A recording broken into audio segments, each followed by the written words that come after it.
Je suis désolée. On pensait que ça n'arriverait qu'aux autres, qu'aux grands perdants de ce système. Pas à nous autres privilégiés. Et nous voilà, au même titre que le reste de l'humanité. Obligés de mettre notre monde sur pause, d'entrer consommateurs que nous sommes en hibernation forcée. Pour la première fois, on a décidé de ralentir cette course effrénée à la croissance, au nom de la vie. Nous sommes la première génération à vivre les conséquences du réchauffement climatique et la dernière à pouvoir y faire quelque chose. Je suis désolée. Drôle de destin que celui de cette génération Y. Drôle de sentiment que de se battre pour une guerre qu'on n'a pas nous-mêmes déclarée. C'est vrai. Je suis désolée. On n'y est pour rien.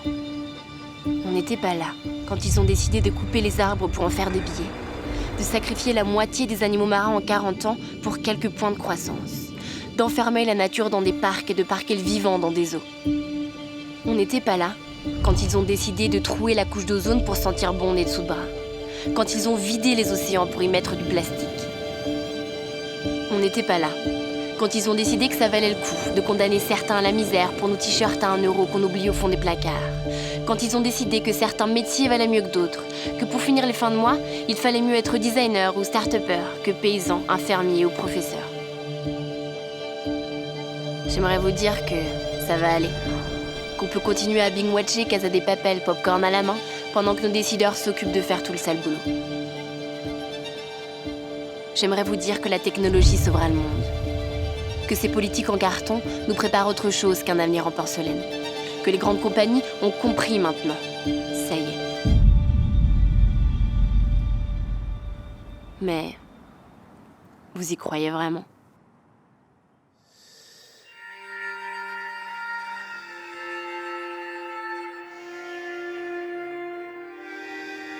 On n'y est pour rien. On n'y est pour rien et pourtant nous devenons complices.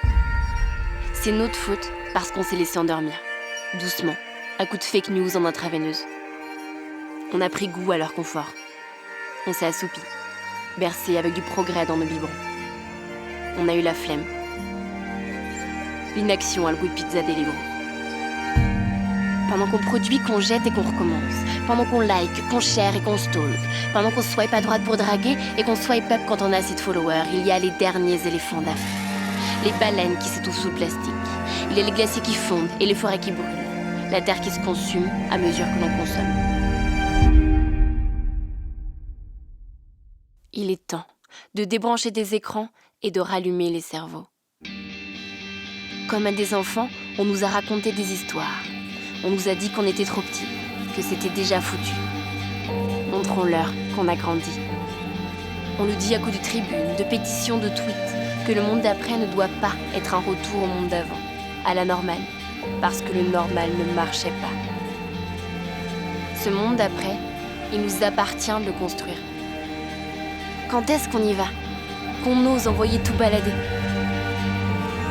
Alors oui, il y a les États et leur inaction, les institutions et leur sommet, les multinationales et leurs yeux fermés. Mais aujourd'hui, j'aimerais vous proposer quelque chose. Et si on ne les attendait pas ? Il va nous falloir du courage, de l'audace. Tant il va de soi qu'il est plus facile de crier au complot que de mettre les mains dans la terre. Tant il est plus confortable de dire que c'est sa faute, à l'autre, à lui, à eux. Il va falloir qu'on ose se poser la question. De quoi est-ce qu'on sera fier ? En tant que génération, je veux dire. Est-ce qu'on sera fier de la 5G pour télécharger nos pornos en une fraction de seconde ? De nos cartes du monde à gratter et puiser d'avoir fait le Mexique, fait l'Inde, fait le Costa Rica. Est-ce qu'on sera fier du mascara waterproof ou des lunettes de réalité augmentée quand on devient aveugle à celles qu'on a sous les yeux ? Ou est-ce qu'on sera fier d'appartenir à ceux qui ont réussi à dévier l'histoire ? Confinés, en quarantaine dans un système malade. Pour la première fois, on a appris que ne rien faire, c'était déjà agir. Alors comprenons que notre flemme canne-bol de céréales est une validation sournoise de ce modèle. Ne rien dire, c'est être d'accord. Ne rien faire, c'est ne pas vouloir que ça change. Voilà un pari bien risqué que de remettre notre sort entre les mains d'une poignée de boomers. It's supposed to be 70 degrees today. It's freezing here. We need some global warming. 핵 단추가 내 사무실 책상 위에 항상 놓여 있다는 것. This is iPhone X. It is the biggest leap forward since the original iPhone. And to do that, the NSA specifically targets the communications of everyone. It ingests them by default. And that was a big mistake. And it was my mistake. And I'm sorry. À vous entendre, on devrait plonger dans la guerre civile, on devrait mettre des millions d'emplois en danger, si vous voulez, parce que l'apocalypse nous guette. Make our planet great again. Ne les laissons pas, par leur ignorance, par leur inaction, par leur nostalgie destructrice d'un monde qui s'éteint, choisir pour nous. Ils ont déconfiné nos corps, il va falloir déconfiner notre flemme.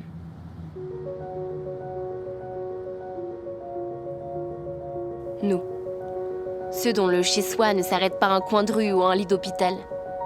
Nous, les privilégiés. On a usé les coutures du canapé. On a fait péter les applis pour des abdos en béton. On a lu des bouquins à rendre vides nos tables de nuit. On a appris à faire du pain et à jouer de la guitare avec des tutos YouTube. On s'est fait des apéros pixelisés.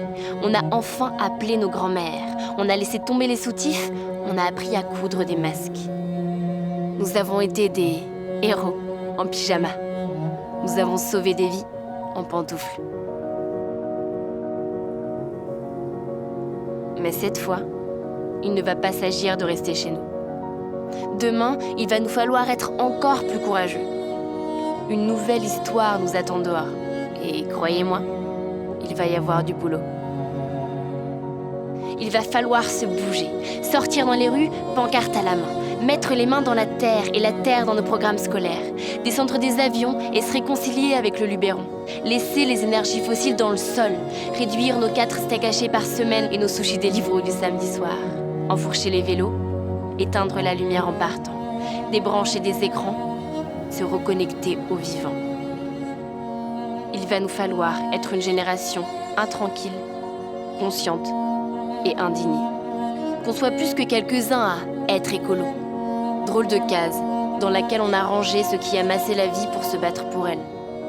Sauver la planète, protéger l'environnement. Comme si on ne faisait pas partie de ce tout. Nous sommes des êtres vivants, au même titre que les autres que nous exterminons. Nous sommes la nature. Si elle disparaît, nous disparaissons avec elle.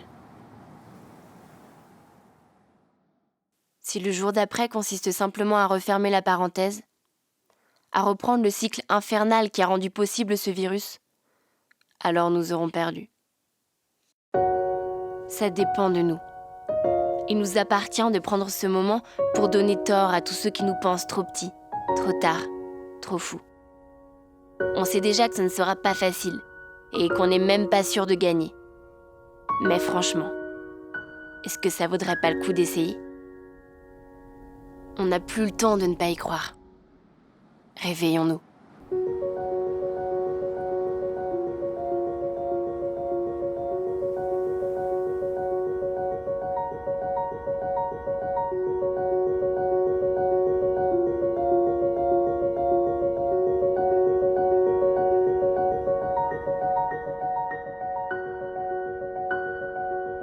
Merci beaucoup d'avoir regardé cette vidéo. C'est la première vidéo de Pensée Sauvage. Et Pensée Sauvage, du coup, c'est Camille d'abord, que tu verras souvent à l'écran. Et aussi Solal, je suis pas toute seule, le fameux réalisateur qui est derrière l'écran, donc vous ne verrez peut-être pas beaucoup. Mais pourtant, on a voulu faire ça pour mêler un petit peu l'artistique et l'écologie. Donc on ne sait pas du tout si ça vous a plu ou pas. Si c'est le cas, dites-le nous dans les commentaires. Comme ça, on sait si on continue ou si on fait juste une chaîne avec une seule vidéo, quoi, finalement. Et on voulait remercier l'équipe qui se compte en centaines de personnes. Ouais, centaines de milliers de personnes. Non, en vrai, on est donc 3, 4. On était vraiment très peu. On était là-haut, d'ailleurs, sur cette super montagne à l'autre bout du monde. Voilà. Pour vous, j'ai failli mourir de froid, littéralement. Il faisait moins 12 et j'étais à 5h du mat en débardeur. Donc rien que pour ça, ça vaudrait le coup. Ça valait le coup quand même. En tout cas, si vous voilà. voulez suivre nos aventures et les différents formats qu'on va faire, il y aura aussi d'autres choses avec plus podcast, peut-être un peu plus musical. En fait. Raconte pas tout, ce sera une surprise. Donc si vous voulez savoir, en tout cas ce qu'il faut c'est s'abonner. Vous abonner Abonnez-vous. et puis mettre la petite cloche, comme ça vous ne loupez pas les prochaines vidéos qui vont sortir. Et voilà, en tout cas, on espère vraiment que ça vous a plu.